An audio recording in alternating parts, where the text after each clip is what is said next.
and welcome to Tiny Table Talk for the Challenge World Championships, Episode 8, and this is a special Tiny Table Talk because this is a comment-palooza. I grabbed a ton of comments from this week's review and recap from the episode, and I wanted to hear from you, the audience, and can I just say, we got some fire comments in that comment section. There was a lot to talk about with Amber and Tori and the burn votes and all that good stuff, so let's not waste any time getting to the comment section. Now, the first comment comes from Most Casual Player who says, "This episode was a roller coaster of emotions. I was happy, sad, surprised, disappointed, and sad again seeing Jody and Benha being eliminated." I think that is a perfect description of how I felt during this week's episode, so I am right there with you. I was all over the place, and then I was just kind of angry at a certain point, and it just hovered around there until Jody and Benha were eliminated, and then I too was pretty sad. The next comment comes from Awkward Black Gal 613 who says, "I only knew what an ornithologist is because of Charlie Kelly.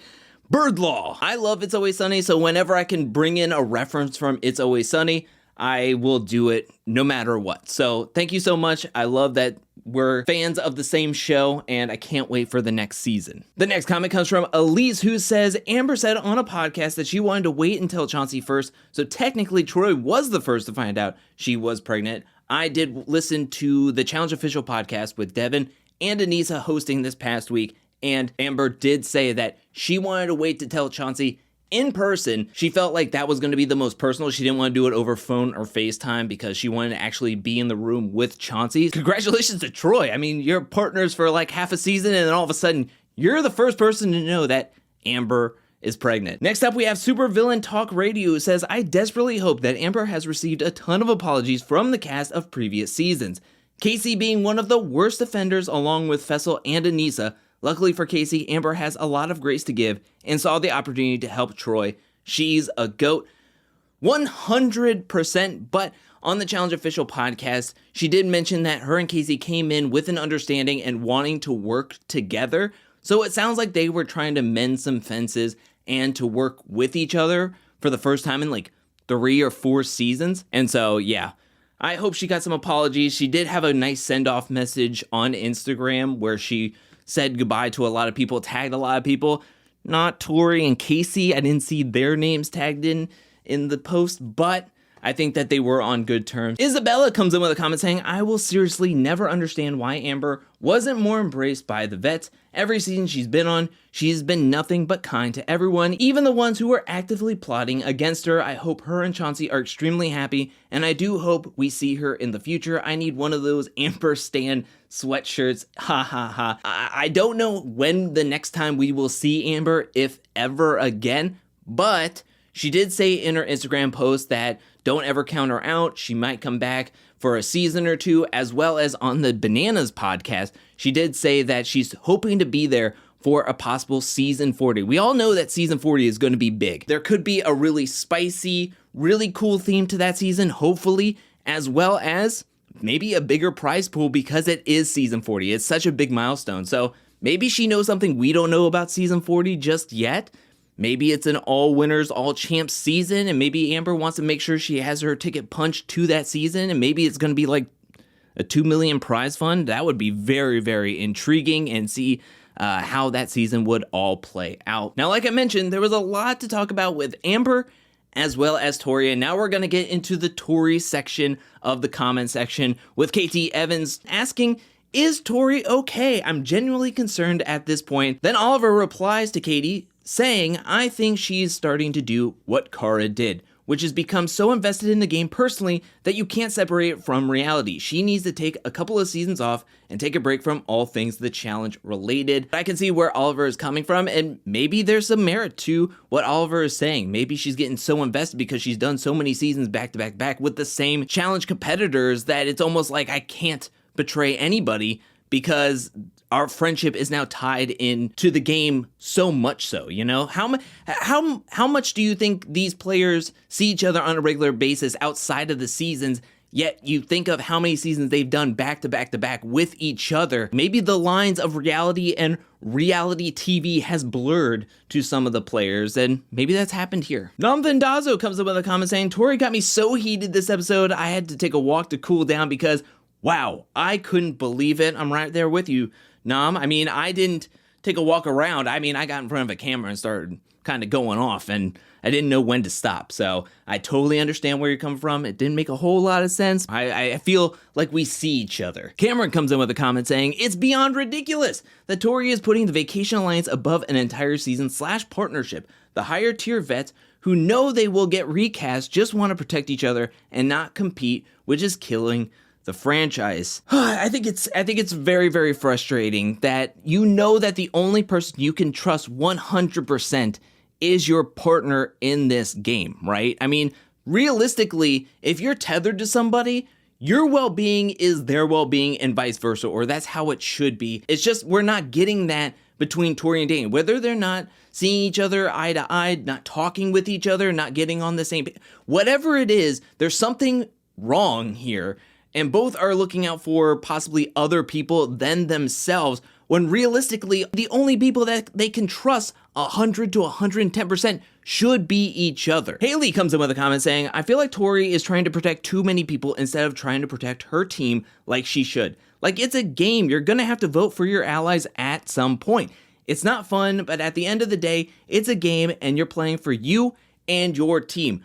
100%, Haley. I mean, I couldn't have said it any better myself. That's why I wanted to highlight you here, highlight your comment here, because that's exactly what needs to be done. I think this team is just so crisscrossed about their priorities that they're losing sight that their priorities should be each other. And this partnership is just not, it's just built on shaky foundation. Now, I do have to say, a lot of the comments in yesterday's review and recap agreed with me. You know, agreed with how I felt about the burn vote and burn voting on yourself and everything. But there were some comments here that I wanted to highlight that are trying to see it from Tori's side. So I wanted to highlight some of the comments here and maybe see a different argument from the other side's perspective. So we have Marcos here who says, Tori really isn't in the wrong this season though. Jordan said it on the Bananas podcast. It's not that the vets' relationships mean more than the newer players. It's that it's been proven they won't betray each other. Kaycee, Jordan, and Bananas have shown they won't do that to Tori. Grant and Emily had it out for Kaycee, who is supposed to be their alliance, so why wouldn't they do that to Danny? Sarah cut off Ben so quick, so why wouldn't she do that to Danny? I think that's a solid point. All the MVP players do have their preferences on who they like and who they want to be friends with and who they want to be allies with, but they've only known each other for maybe a handful of weeks, or maybe they played with each other on one previous season, but that's really it. I understand where Jordan is coming from, that they've done so many seasons that they have been battle tested, and their friendships now, if they are still standing, have gone through the test of time and through multiple seasons. But at the same time, every season is different, and you have to be able to figure out what moves will help you at certain points of the game. And that's the frustrating part, right? It's like, you know that there's a ton of good teams left in this game. There are friends on all sides in this game, but you have to make decisions that won't put you in danger. And I think that's what the most frustrating part is. It's not that Tori and Danny feel like they have a connection with everybody on the season or that they burn voted. It's that they put themselves in danger by burn voting on themselves. Brian comes in with a comment saying, Danny choosing Tori as a partner, then proceeding to target all of her closest friends and expecting her to do the same is super toxic. Why does Tori have to vote for Kaycee or Jordan, but Danny never has to vote for Sarah or Emily? Another point brought up that brings up a really good point about the voting ceremony. You think about how many teams that were left, which were 8 at the time of the voting ceremony this past week's episode. You have the winners of Kellyanne and Tristan and the losers of Benha and Jody upstairs, which are the two teams that were the default teams to be voted in over and over and over again. You take those two teams out, now you're sitting at the table and Danny and Tori are connected to everybody. My point of getting so frustrated about the decision to burn vote on yourself is that you put yourself in danger. I understand where Tori does not want to say Kaycee and Troy's name, but could they have not said anybody else's name like Jordan and Kaz, whom they've already burned a vote on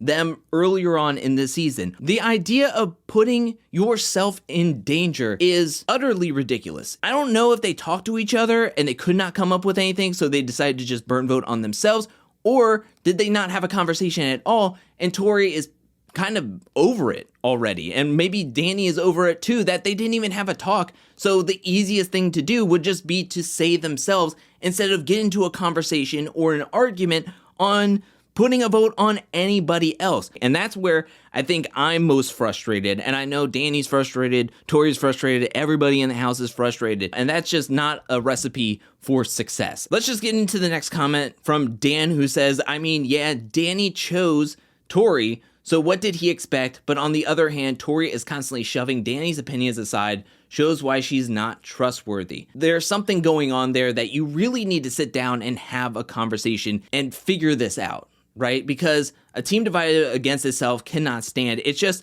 a testament to their social games that they have not really had their names kind of thrown out there. I mean, yes, it did this week, but it really didn't have to get to that point, right?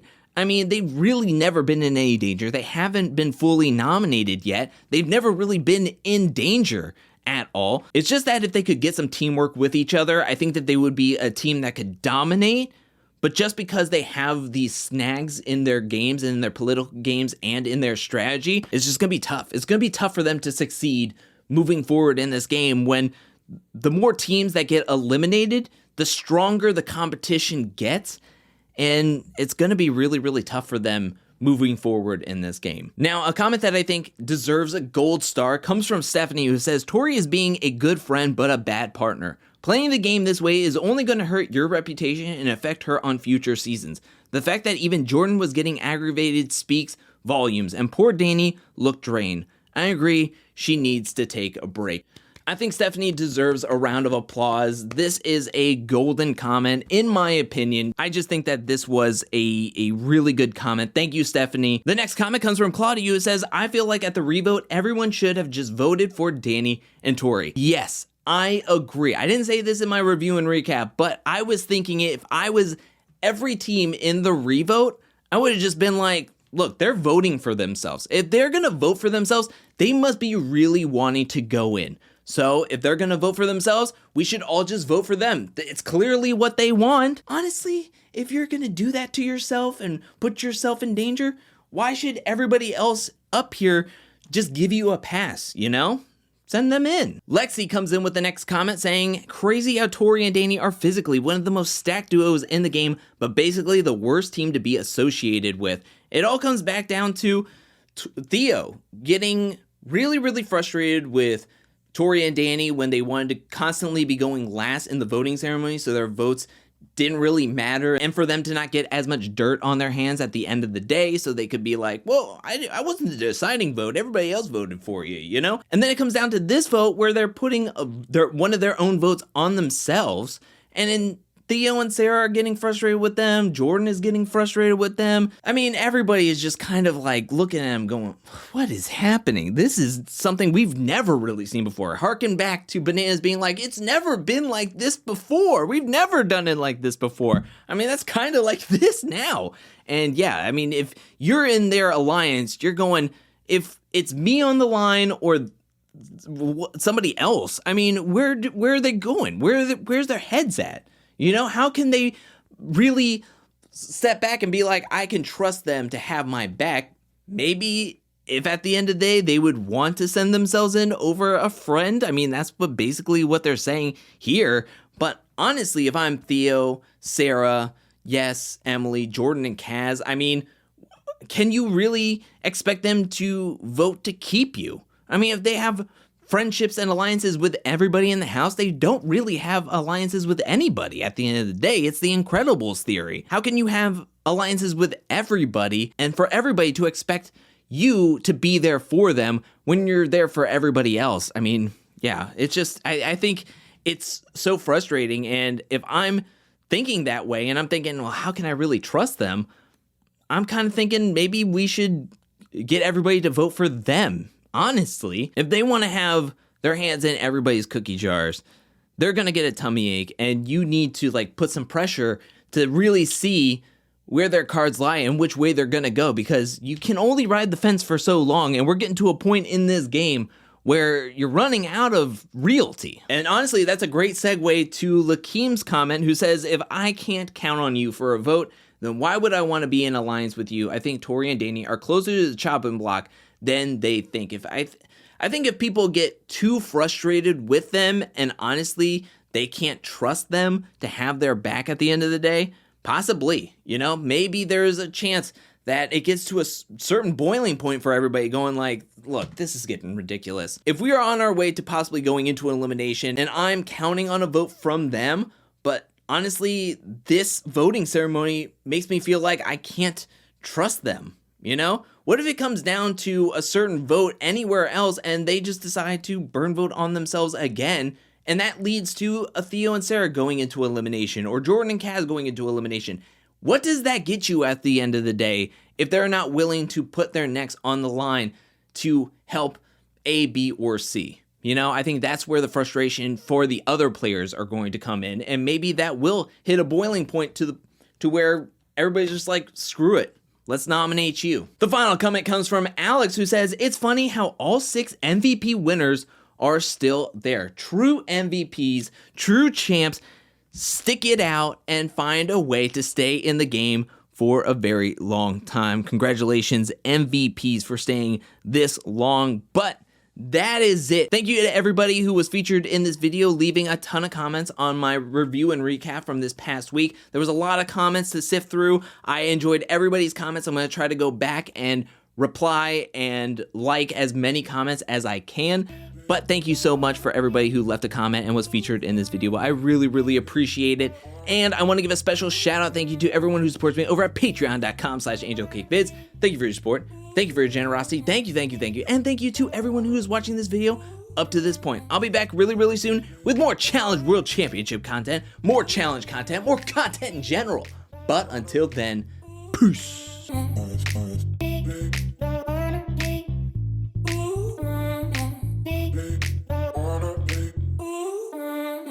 Honest.